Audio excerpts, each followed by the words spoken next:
Dave has served Southampton City Council as the elected member for Fremantle. He was a member of the City Council's Planning and Rights of Way panel and a member of the Leaders Portfolio team leading on the city's cultural renaissance. He previously joined the Council's Cabinet with portfolio responsibility for health and adult social care, and now holds the portfolio for health and community safety.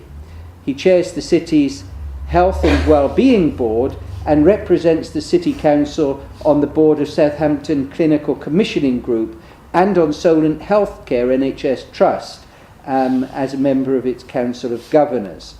As David Lammy says, it's all very nice to have warm words on this. What we're looking for are specific policies and leadership and, of course, investment. So, Dave, we're very happy to have you here tonight, and we're looking forward to your lead and then to the debate that follows. Thank you, Chair. Thank you for the invitation.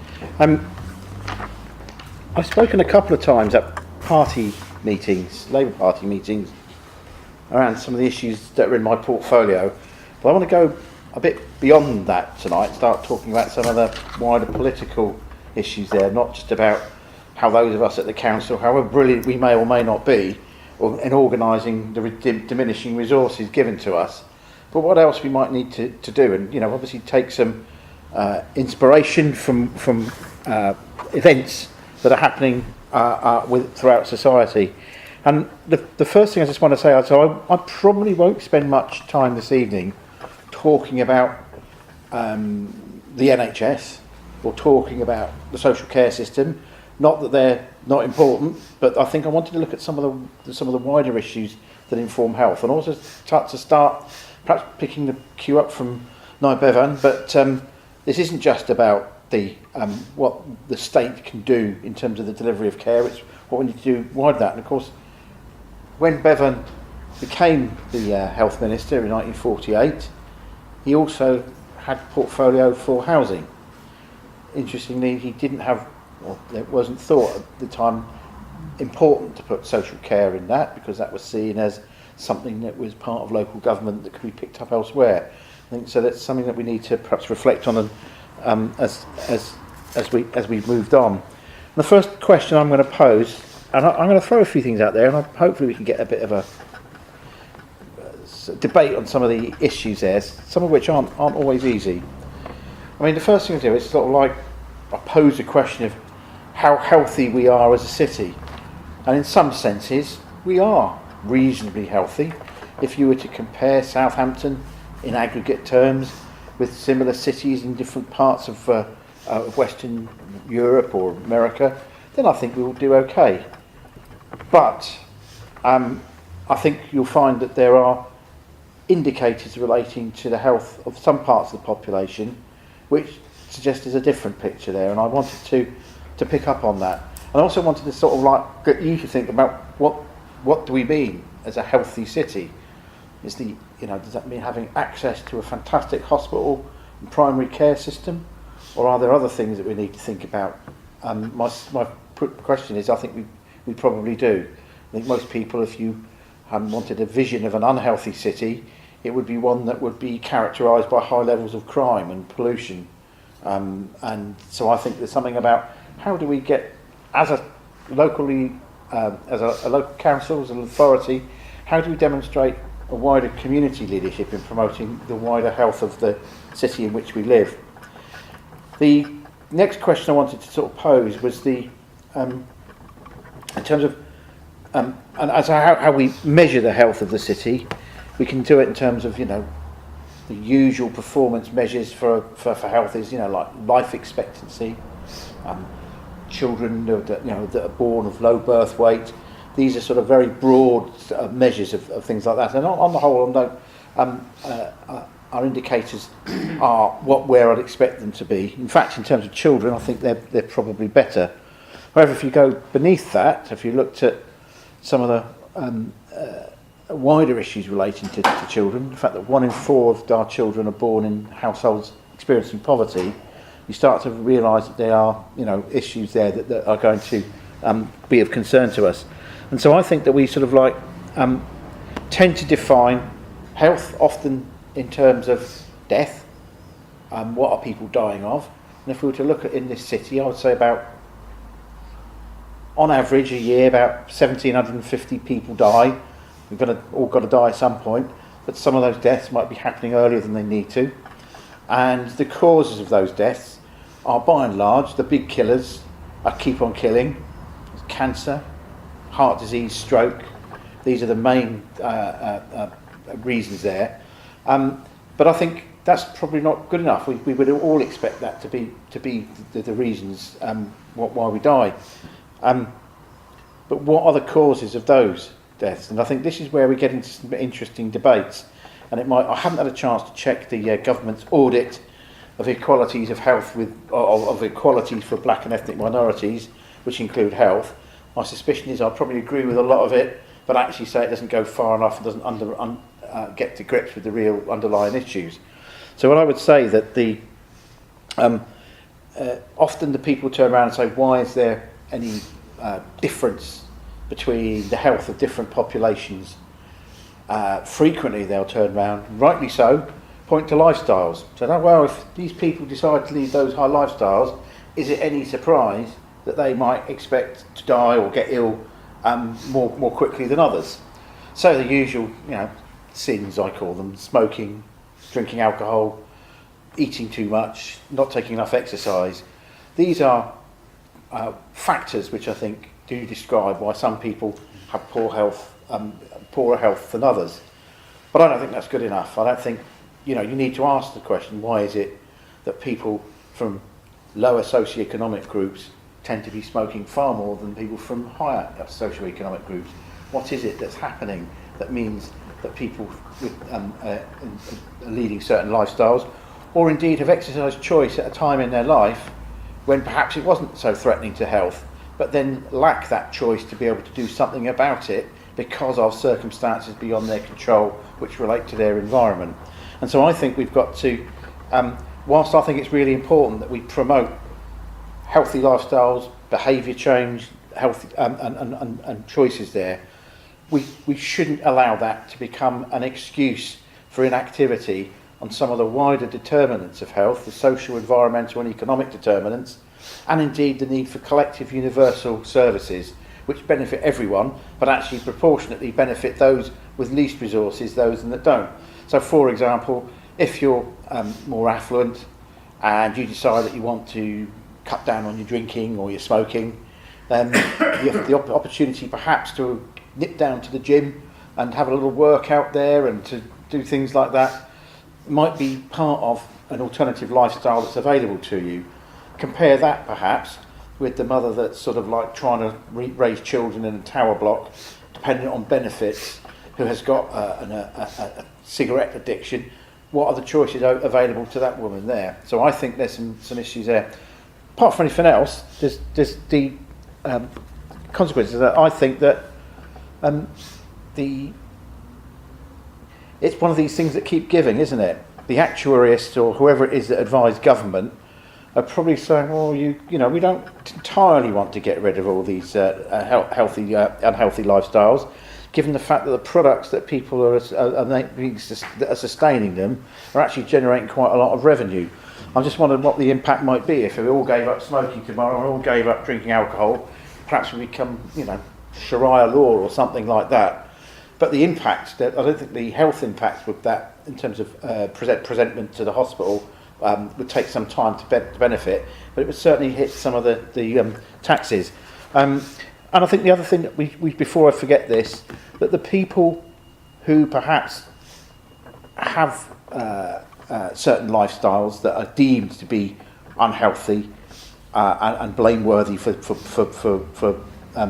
their ill health, for their poor health, there's some cultural attitudes there, and sometimes it's feeling like that people I've spoken to think they're being picked on, they're being targeted by someone else because of their choice of how they want to lead their particular life and enjoy their particular things like that. Which doesn't mean to say we should take no action, but I think we should bear that in mind. My suspicion is that there's a strong correlation between that white working class communities that smoke and people who feel left behind, people that we're trying to desperately, as a party, to win back their confidence. But I think they felt that we've stopped listening to them. So I do think there's some issues there about how we do with communities rather than do to. So that's my bit on lifestyles. I wanted to go into some of the wider determinants which I touched on earlier. Looking at Southampton's figures there, that's 1,750 mortalities on average a year. I would say, and this is no real proper public health science behind this, but just looking at the numbers and doing a bit of calculation, that 1 in 5 mortalities in this city are down to environmental factors or social factors that are well beyond the control of the care system. I'm talking here about the 110 people who die on average each year because of excess, because of seasonal variation. The cold, getting the flu at winter time. I mean, it's absolutely scandalous. In Scandinavia, they call excess winter deaths the British disease, the British syndrome. It doesn't happen there. You've got people in Norway and Sweden and Finland who've got colder temperature climates than we have to deal with, having no experience of older people dying of hypothermia. So why does it happen in Britain, in one of the richest countries in the world, and why does it happen in Southampton, which is in the sunny south? This is just not good enough, and I don't feel that the policy response to this has been good enough either. We should eliminate, there should be 0 excess winter deaths, in my opinion. That's one of my rants. You've picked up probably about air quality, which is great. And I have to claim some degree of responsibility. I was at a meeting 3 or 4 years ago of the Western Docks Consultative Forum. At the time, there was all this issue about biomass and blah-de-blah. And it got a bit political with a party political thing on there. But I'd been trawling through the public health outcomes framework measures and came across an indicator which I hadn't really looked at before, which was saying the numbers of deaths, or the proportion of deaths in the city attributable to particulate air pollution. And in Southampton, 6.5% of the deaths were, according to this. This placed us higher than places like Sheffield, Newcastle. Oh, my goodness, there's something happening here, according to this. So I flagged it up, and I said I thought it was a ticking time bomb at this public meeting, not aware that there was a journalist from the Echo there. So this has kind of stuck with us. And in some ways, although I hadn't intended it to be like that, it has stuck. Most people I know, particularly in that part of Southampton, are strongly aware of the health impacts of poor air quality. And I think there's an opportunity there to perhaps start thinking about that. So I sort of look at excess winter deaths and poor air quality. There are other hazards in the environment which are contributing to poor health and avoidable mortality. Of course, we only saw too recently the horrors of Grenfell. Do you know what I mean? So you can see what happens. But actually, more people on average will be dying a year as a result of fires and poor housing that are in private sector rented housing rather than in public sector managed housing. And I think these things happen, and there will be some hazards that relate to that. People killed and seriously injured on our roads in Southampton. It's a problem that's growing, and and it's very concentrated in the 3 or 4 inner city wards with vulnerable road users, pedestrians, cyclists, and motorcyclists, particularly at risk. Again, I don't see much sense of any prioritisation of doing something about that, even though that must be creating a lot of not grief and anxiety, but putting a lot of pressure on our health system. So I think, in terms of looking at what we're dealing with about health, we look at what are the causes of health, but actually what are the causes of those causes that underlie that we could do something about. And that's where I wanted to, and I look at the inequalities. I think health inequalities are a direct flow directly from wider inequalities. Social inequalities, economic inequalities. That's the strongest correlation. There may well be some that relate to specific issues to do with ethnicity that it might be, so for example, thalassemia or sickle cell, that are peculiar to a particular group of people.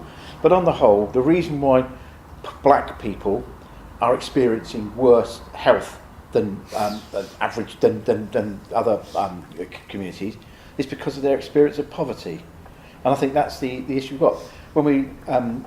So we do need to look at it in that context, and it's not something that, those two issues need to come together.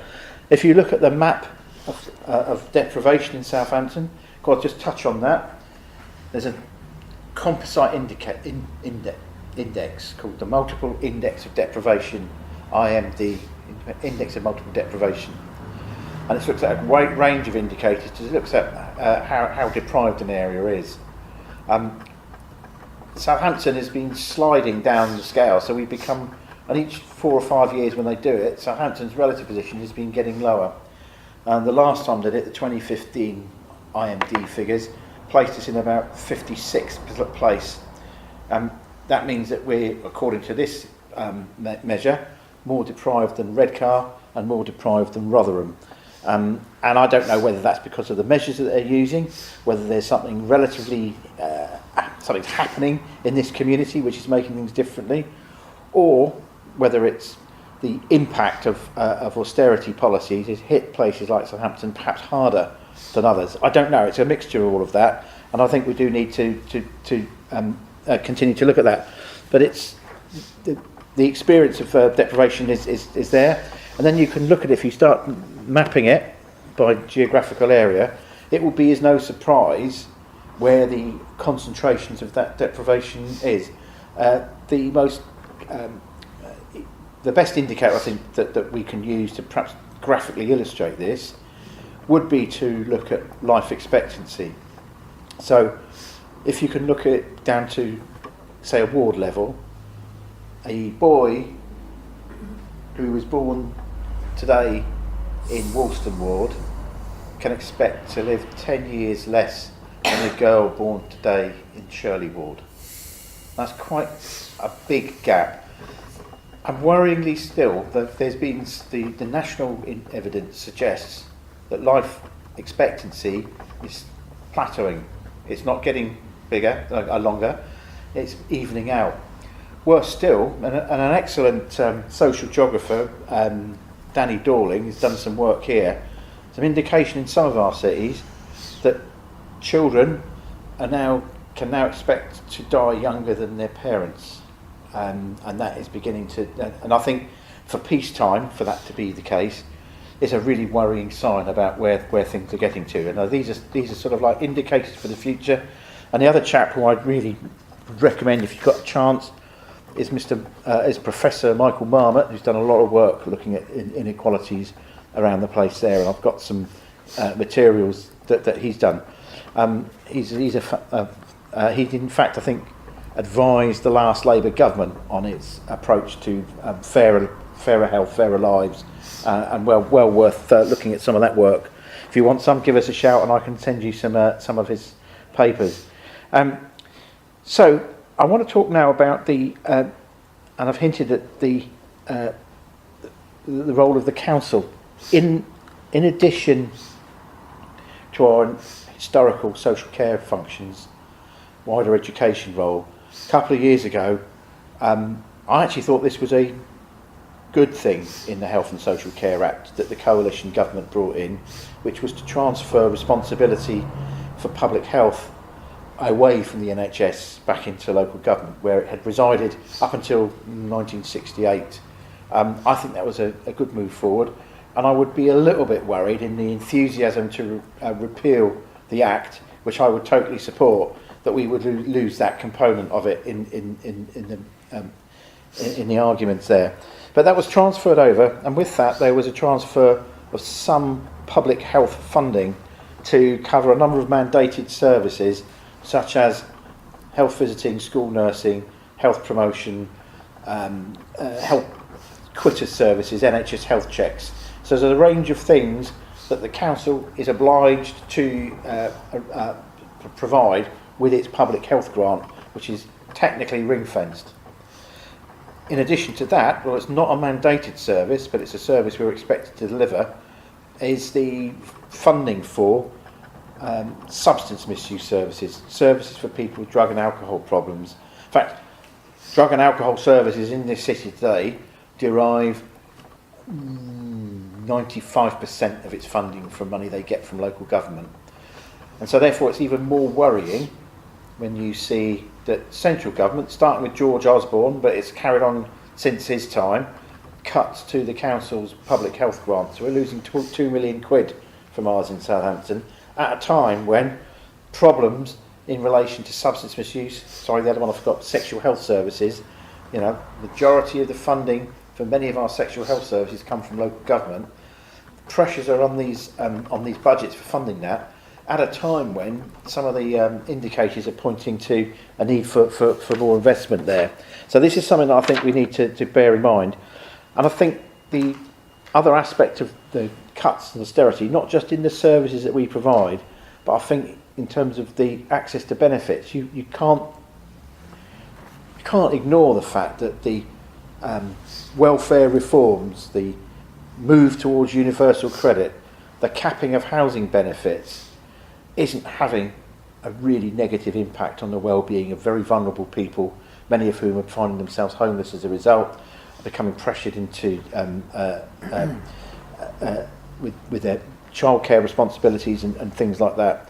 So I do think that there's an issue here that we need to bear in mind, that we've probably we've had too long austerity. The fact that we might be continuing with that policy, I think, is a suggestion that we're on the edge in certain vulnerable areas, and I think that includes parts of Southampton, on the edge of a very significant public health emergency. And I don't doing this for effect. I think there's a genuine risk of that. And a number of the indicators that I've been looking at, they're the wrong colour. And I think just to reflect, in a different time, and it kind of worries me then that we would be equipped. The last time I recall, we had a really significant public health emergency on our hands. It was at the beginning of the HIV epidemic. You remember the sort of big adverts out there, "Don't die of ignorance" and things like that. It took courage, which is the Thatcher government, and I don't know who the health minister was, I think it was Norman Fowler, to go and explain to her that she needed to invest money in needle exchange schemes and into condom distribution schemes, and to address that, pointing out that the alternative to that would have been absolutely catastrophic. Fortunately, the government listened to that, and although people will criticise elements of that public health campaign, we averted the kind of public health emergency that other parts of the United States and other parts of Western Europe experienced as a result of that. What worries me is that if we were to suddenly see those same signs presenting now, would the local authorities, with its the cuts on its budget, have the same ability to be able to influence government behaviour that way? And I think within that, this is a criticism of ourselves. Is local government equipped with the leadership skills to be able to respond to a public health emergency in a way that the NHS was able to in the 1980s? I'm mentioning that specifically because one of the heroes at that time was a former councillor of ours, John Ashton, was a councillor in Portswood back in the 80s, but he was a director of public health, or a consultant in public health, in Liverpool, where there was a significant HIV epidemic. He fought hard to make sure that the local authorities, the NHS, came round to do something to avert that and influence government. And we probably think, these people are lacking now. So this is something that I'm worrying. I'm talking to my cabinet colleagues. They often come around and say, yeah, it's you coming up moaning for your public health prevention priorities again. It's potholes which win votes. Yes, that's absolutely true. But I do think we've got to be very, very careful about some of the problems that are mounting up and what we could tip into. I'm going to draw some conclusions there. I think there are 10 areas where we can make a difference as a council on some of the health and the inequalities that are there. First one, I'm going to say there's a range of issues relating to children's health. There's childhood obesity. So what we're finding at the moment, that in year R, 20% of children admitted into year R in our schools have got an unhealthy weight, obese or overweight. By year 6, that's gone up to 37%. So over 1 in 3 of our children are already at unhealthy weight levels. And Southampton is not unusual in that respect. So it's, again, one of those ticking time bombs. If we don't do something about that, that's going to go through. There is more that I think we in the schools can be doing to address that, rather than relying on intervention from the health services. I think there are admissions to hospital that are preventable from injuries, from poisonings, injuries in the home, injuries on the roads. But also I think there's a particular passion of mine, which is a bit difficult for us to conjure with, is the unacceptably high levels of admissions to hospital for children to have their teeth, their rotten teeth removed under anaesthetic, which is entirely preventable if we were to take environmental action, preventative actions they've done in other parts of the country. But because it's politically controversial, i.e. fluoridation, we don't do it. Actually, in Southampton's case, it's the job of Public Health England's job to fluoridate the water supply. The only reason why they won't is that the council has a policy of not supporting it, even though the medical, clinical, dental evidence is strongly in favour.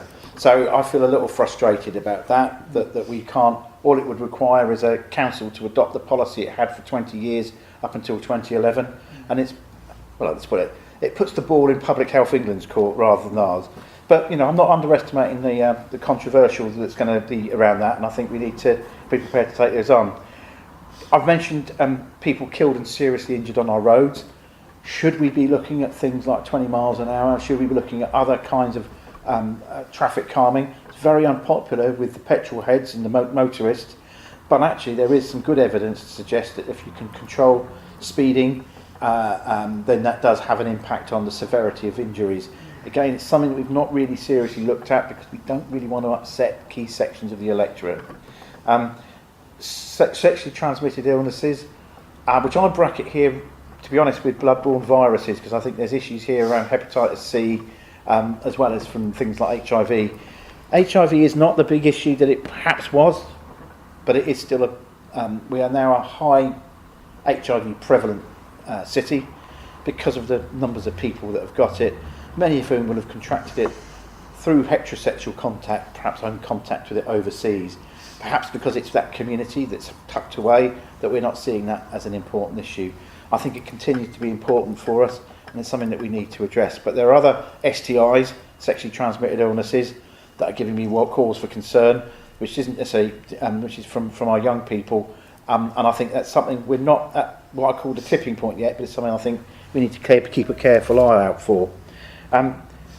Air quality I've mentioned, there's things, and I think my colleague Chris Hammond's doing a fantastic job in trying to raise the awareness around that, securing money from the Department of DEFRA, things in rural, Department of Food and Rural Affairs. I don't know that we do take that one seriously, but again, I think we have to tackle public opinion in relation to some of the things we might need to do that might be inconvenient and unpopular, but will benefit the citizens' health. I've mentioned excess winter death.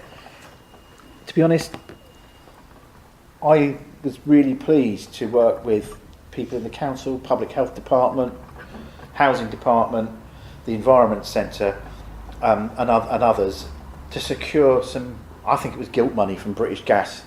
British Gas has been making lots of money, one of the big six, out of the fuel that it's flogging us through its monopolistic control. And they set up an energy savings trust or something like that. So it was a charity they set up because to their corporate social responsibility. We managed to get a bit of that to run a fantastic programme, the Healthy Homes programme, where we target vulnerable people to make sure that they get the right advice on what benefits, but also how to go around and insulating their homes.